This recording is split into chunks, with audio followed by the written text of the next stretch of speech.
Hyderabad LB స్టేడియంలో వీర్ Telangana kesari wrestling championship పోటీలు ఘనంగా ప్రారంభమయ్యాయి. మెట్టు షణ్ముఖ్ పహిల్వాన్ జ్ఞాపకార్థం వారి కుమారులు మెట్టు శివ, మెట్టు సాయి ఆధ్వర్యంలో 3 రోజుల పాటు ఈ కుస్తీ పోటీలు జరగనున్నాయి. కుస్తీ పోటీలకు రాష్ట్ర వ్యాప్తంగా ఉన్న పహిల్వాన్లు తరలివచ్చారు. యువతను ప్రోత్సహించేందుకు రెజ్లింగ్ పోటీలు నిర్వహిస్తున్నట్లు మెట్టు శివ పహిల్వాన్ తెలిపారు. నేటి తరం పిల్లలు తప్పుదోవ పట్టకుండా ఉండేందుకు ఈ పోటీలు ముఖ్య ఉద్దేశమని తెలిపారు.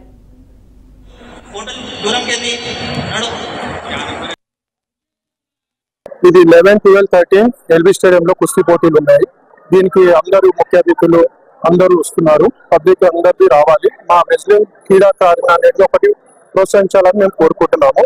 ఇది ఏంటంటే ఇంకోటి పిల్లలు తప్పు దారిలో పోవద్దు అనేది ఈ రెజ్లింగ్ కాంపిటీషన్ ఇవన్నిటికీ ఒకటి పెడితే అందరూ ఎక్కడ ప్రాక్టీస్ చేసుకుంటారు అట్లా ఉంటారని.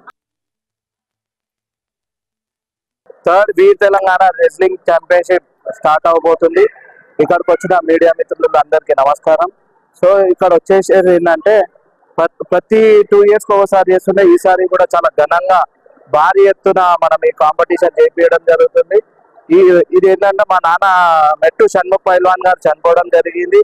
వారి జ్ఞాపకార్థాల ప్రకారం వారి ఎంతో మంది రెజ్లర్లకు ప్రోత్సహించడం వల్ల ఈ టోర్నమెంట్ ఇంత సక్సెస్ కి రాబోతున్నది. కావున నేను అందరు మీడియా మిత్రులకి మన అందరు ఎవరైతే స్పోర్ట్స్ కి ఉంటారో వాళ్ళందరూ కూడా రావాలని చెప్తున్నాం. ఈ టోర్నమెంట్ ఎవరైతే విజేత అవుతారో వాళ్ళకి 1,50,000 ప్లస్ ప్రతి weight లో ఎవరైతే విన్ అవుతారో 50,000, 30,000, 20,000 కూడా ఇవ్వడం జరుగుతుంది. జూనియర్ weight లో ఎవరైతే ఫస్ట్ వస్తారో వాళ్ళకి 15,000, 10,000, 5,000 కూడా ఇవ్వడం జరుగుతుంది.